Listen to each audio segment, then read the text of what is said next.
judge and a law student have been found dead around the Glastonbury area. Jeremy White was found this morning in Abbey Park in what has been described as a horror show. Police initially reported the incident as a wild animal attack, but detectives are drawing clear parallels with the death of Judge Bart Robinson.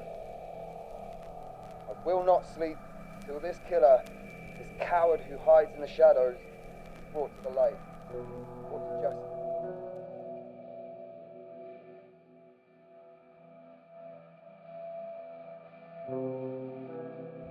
In the beginning, there were two women. How did they meet? How did they get here? Who even are they? Well, who cares? They had found something rare, something so sought after in this dark, confusing world. They had found love. This is a story about love. And life. And love again. It's about the feelings that seem like they'll last forever. But they never do they? Not in this world. Alison! You came to this town to be a detective, right? You study criminology? The top of your class? And yet you still can't see how evil this bitch is. Seeing the evidence. She's a fucking murderer! She killed my brothers.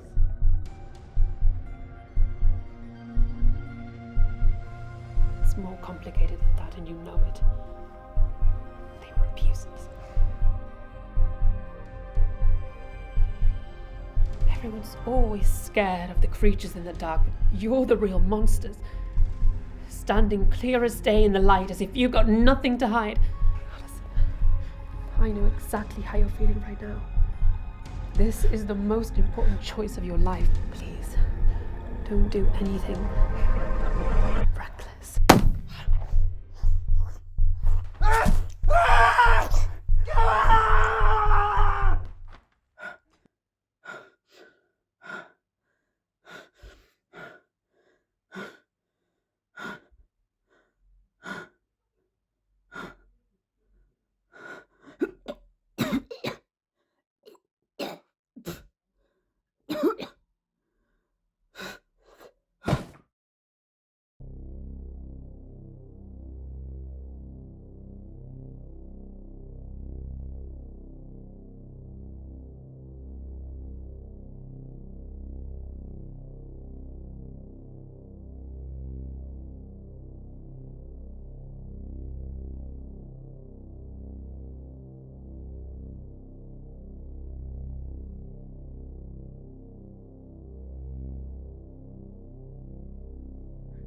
I'm sorry, I haven't been telling the story very clearly.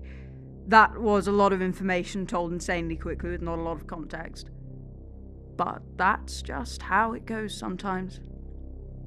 Sometimes, everything just happens in a second.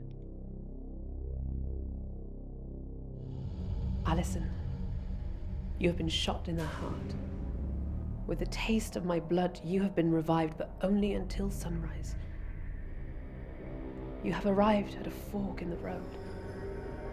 You must make a decision. Either you wait and do nothing, let the damage be done, die as a human, let it all end. Or you drink human blood before sunrise and you will live on. Except you won't really live. You'll be nothing but a monster, one of my kind. A dead corpse, walk on the earth for eternity. Make a decision and be wise.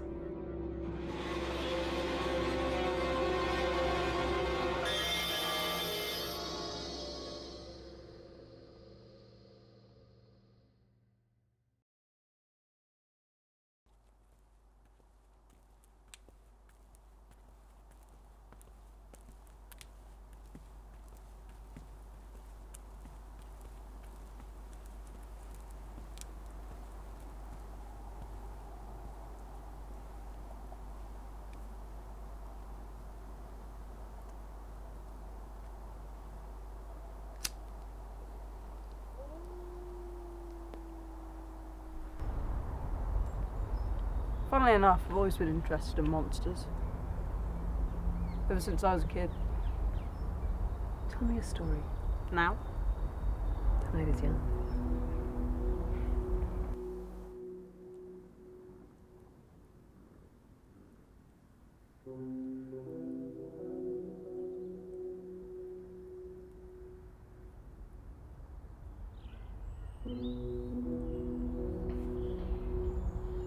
I had a friend when I was a kid. My only friend, really. She was so cool, and she'd always tell me this folk tale she heard back in her hometown of Lagos in Portugal. A woman known as the Red-Eyed Lady. The legend says that on a Thursday night, a presence appears at Ponta de Piedad. Anyone who goes there and feels the presence must stand still and close their eyes. If they turn to see who it is, they see a lady with red eyes. And if they look, everything will burn. Everything will end. A woman who lives for nothing but to kill. Don't you think that's a bit of an oversimplification? If that's a real woman, I'm sure there's more to her story. Maybe there's a reason why she's angry. A reason to strike at these people invading her space. Shit. Maybe it is an oversimplification.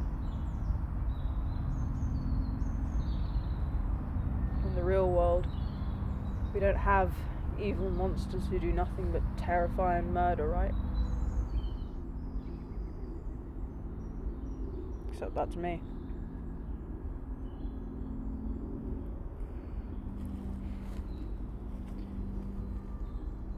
In that man's final moments, he saw a monster. And it burned. It tore his soul apart. To just one person, who lived a life and died in this world, I was the Red-Eyed Lady. I was his monster.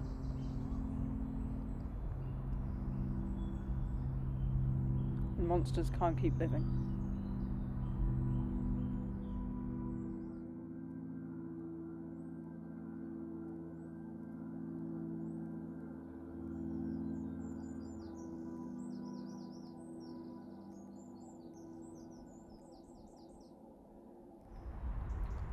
You know, I've heard thousands of stories from all over the world.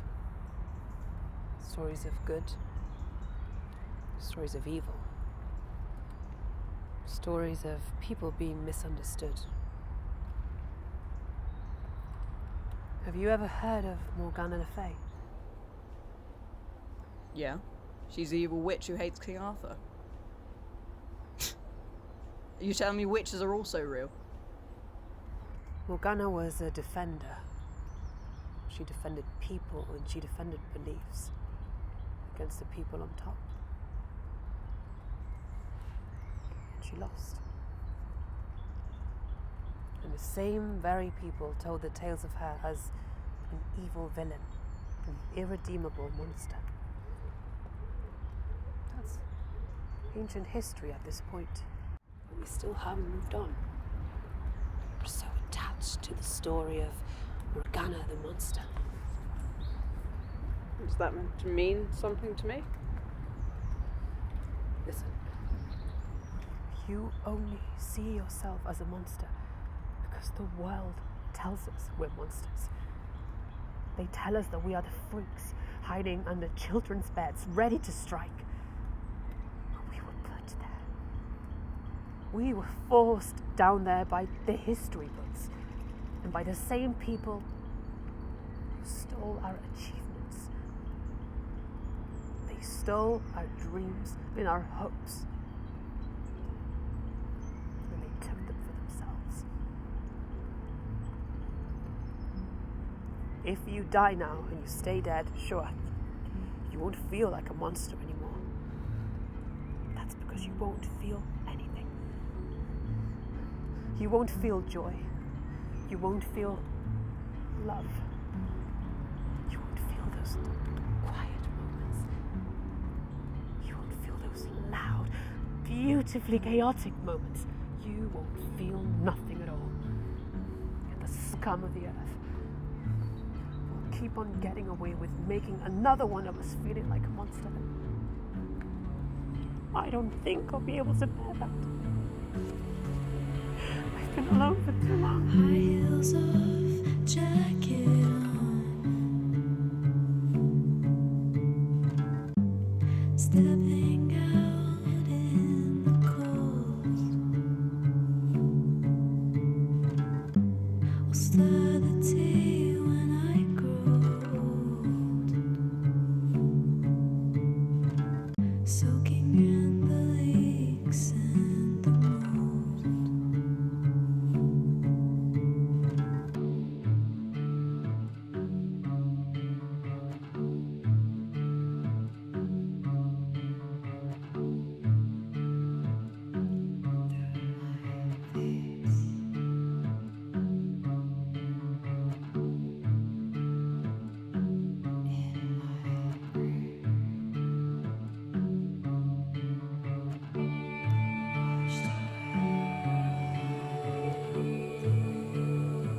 I have made my decision. I will live death. High heels off, jacket on, stepping out in the cold. I'll stir the tea